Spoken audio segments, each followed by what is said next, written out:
Hello, and welcome to this week's podcast on leadership. I want to talk to you about something that, in most cases, when we face this, is very uncomfortable, and that is quitting a project. I mean, what does that really mean?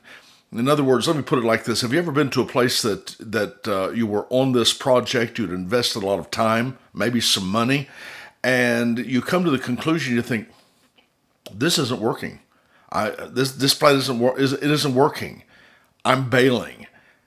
Can I just tell you this? There are times when that needs to happen. It's hard for us to distinguish when that is because, there are times we're having to literally do that by braille, and we've invested so much of our time, so much of our money, our efforts into that. The thought of being a quitter is never a good feeling, and you walk away from something that you've invested so much. Really, that's what you feel like. You feel like, well, I'm just a quitter. I've failed.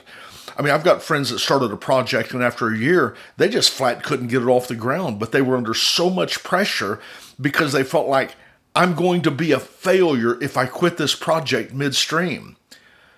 But is that really reasonable for you? You have to think about that. Are you a failure because you quit a project midstream?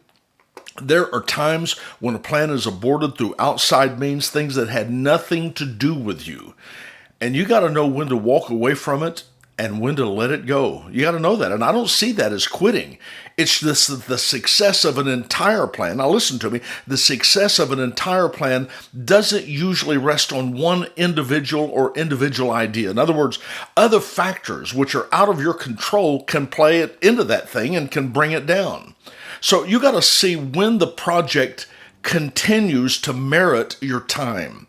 That your time is so valuable, and we can get to where we soak literally all of our time into something that just absorbs it and gives nothing back. So you got to see when the project continues to merit your time, because it's so easy to get tied up into something and spend the rest of your life chasing dimes with dollars, literally. And this is usually because of lack of judgment or maybe because of pride. Imagine that. That could be it. But listen to me. Don't let pride make your business decisions. You hear me?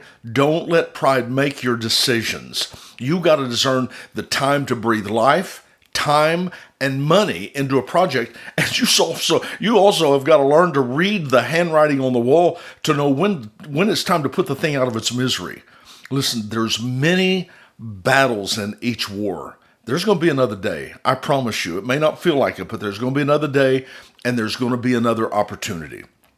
I've heard people make this statement. They say, never, never, never quit. Well, I'd like to change that.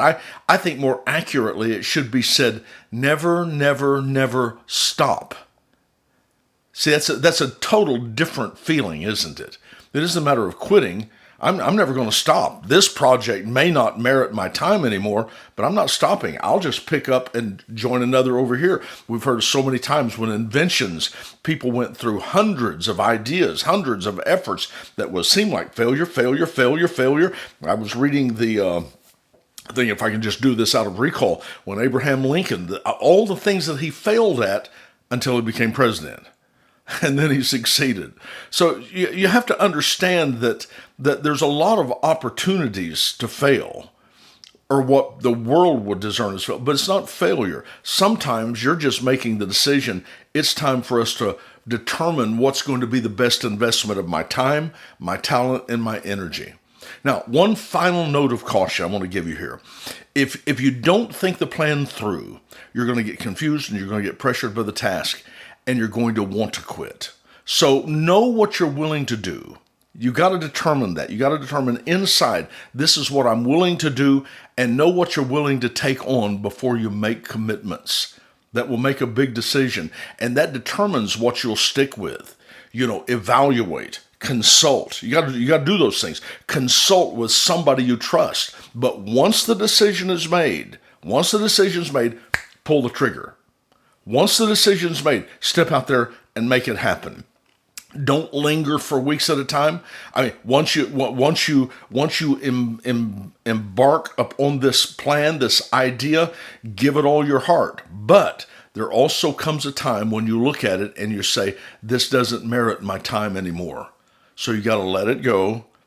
You got to bury it and move on. Your time and your resources are finite. You only have so much, and you got to determine what to do with that. And again, like I say, people spend their whole life chasing something that was never going to make it. Don't be afraid of failure. Don't be afraid of that. Don't be afraid if something stops producing. Maybe that's a better way to say it. Be a good steward. Be a good manager. And don't stop because you hit a wall. Another opportunity is going to be ahead. I like the aviation term. It was CAVU. And what that means, ceiling and visibility unlimited. That's the way we want to live our life. We want to live our life dreaming and reaching and hoping for things. And we want to pursue it with all of our heart. We want to pull the trigger on that thing. We want to move forward. But again, there does come a time when you've got to evaluate it and say, is this working? And if it doesn't work, that's okay. Just set it aside and begin to move on. So I think this is going to be a very important time for you in your life, in your business, in your ministry, and the things that you feel like you're called to do. Evaluate and then reevaluate. There's nothing wrong with that. Live under the counsel of people who can tell you one way or the other, this is good or this is not good. And I promise you that you're going to reach your destination. You may not have done everything you thought you were going to do, but if you'll just continue, you will be successful. Okay? It's God's plan for you to live a successful life. You just got to sometimes pick yourself up off the ground and make your mind, I'm moving forward. So come on, you know what's in you. You know you've got the gift. You know you've got the dreams inside of you. Just because you face some failures, okay, get up off the ground, dust yourself off, and let's go for it. I'll talk to you next time. Bye-bye.